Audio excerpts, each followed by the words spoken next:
Thank you for taking the time for yourself. But if you can close your eye, perfect. And we all have those uncertain moments in life. We don't know how long it will take to find a new pair of comfortable shoes. Or we don't know how long the water will take to warm up before we shower and wash away the day.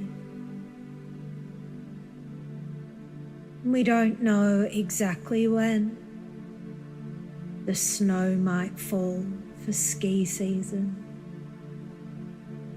or if the Christmas turkey will be cooked to perfection as we nervously place it on the table.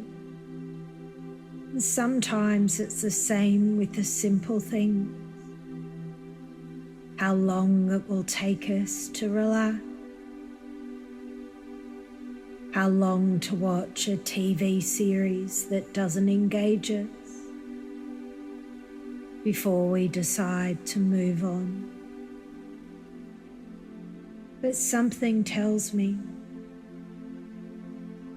you want to enjoy your time. And I don't really know how you want your life to turn out. For some, it's to enjoy a nice vacation once a year. For others, it's about enjoying work, even with a strange work colleague. And for others, it's trying something new on the menu at their favorite restaurant. And what I'll really never know about you, but I'm curious, is how effortless you might want the next 6 months to be. Or maybe it's more like you want to pass a driving test, buy a sailing boat and a trailer, and successfully enjoy a road trip. Not just one, but many.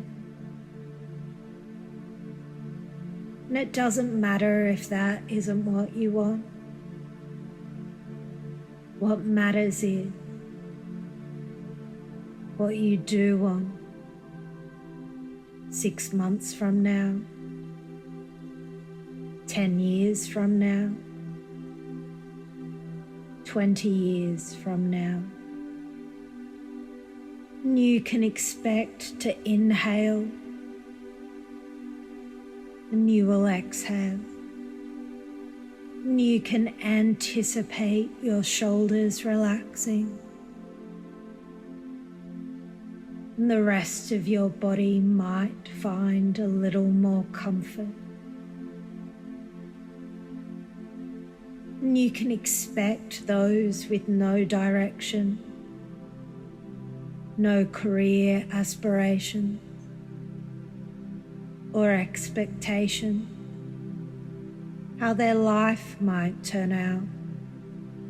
And you can forecast those kinds of people that do really care about a spring clean or tidying up the garden, watering their plants, what their house might look like.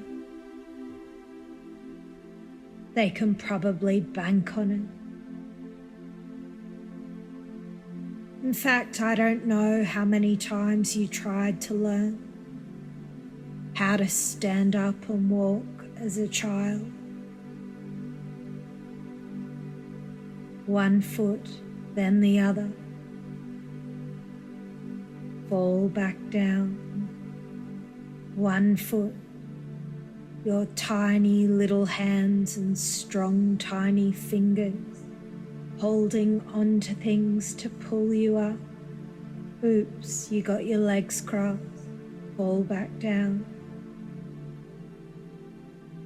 One foot, then the other. Both feet. Standing up for yourself. And no one said you couldn't do that. my guess is you didn't know that you could. But somehow you did sense you could. Stand up for yourself. And if you were to look at any small child throughout history, you probably couldn't guess exactly when that child would learn to stand up for themselves. Even if you could ask the doctors, the experts, pediatrics, nannies, none of them could give you an exact time or day. But I guess there must be a system that almost everyone could agree upon. And maybe it will start with a crawl, to standing, to walking. But wait, there's also all of the chatter. You know the kind.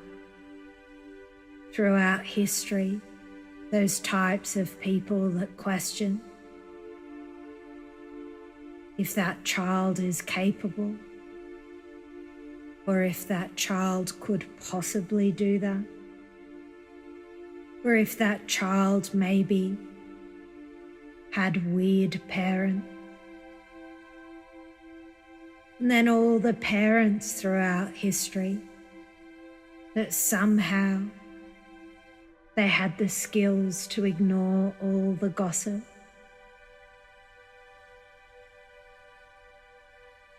That maybe that child way over there was missing a skill. Or maybe that other child way over there hasn't been taught correctly. And then there's always that optimistic relative that says one day it will happen. And all of these different perspectives, all of the 8 billion or so humans on the planet right now.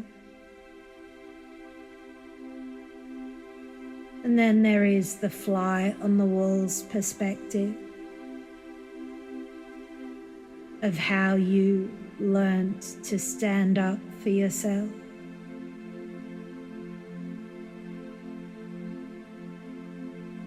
And how all of these parents successfully pay their bills and sleep easily at night.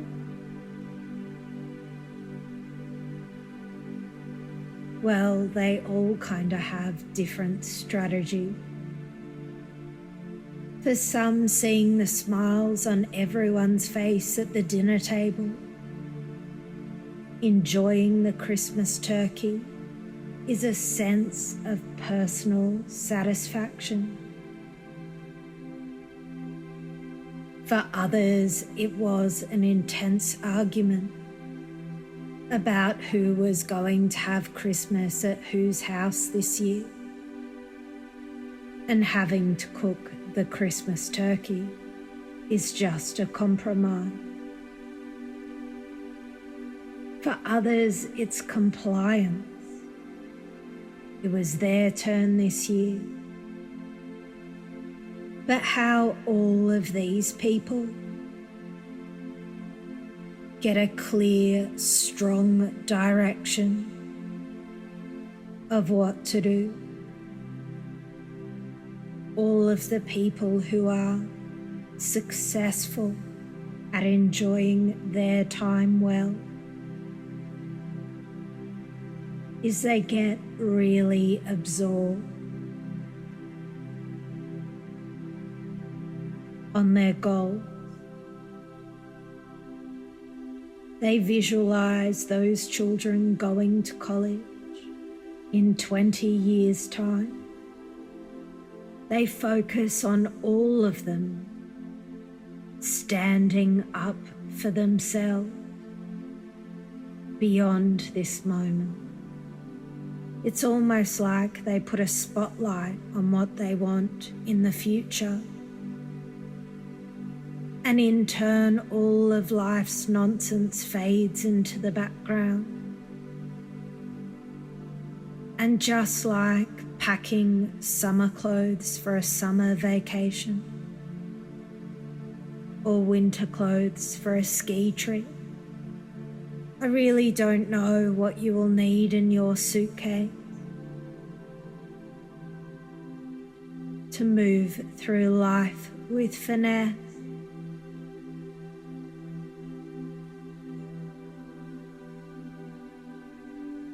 But what I do know is, every time you find yourself in uncertain situations, like not knowing if it's going to rain and leaving the house without a raincoat anyway, you can say to yourself, I did that well. Or any time you don't know if you cooked a great meal, but you decide to serve it anyway, you can say, I did that well. Or any time you don't know if someone will text you back, email you or call you back, but you put your phone down and move on, you can say to yourself, I did that well. I really liked how I did that.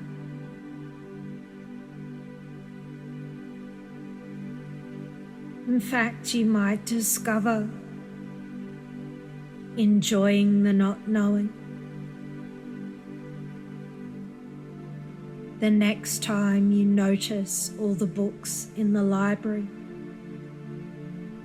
not knowing how the next football game will turn out, or maybe enjoy the uncertainty of a new blockbuster movie, because there are so many ways to not know if you're enjoying a movie. Maybe the theme's good, but the lead actor's annoying. The music's terrible, but that one scene was great. And all of the finer ways of being uncertain and doing it well.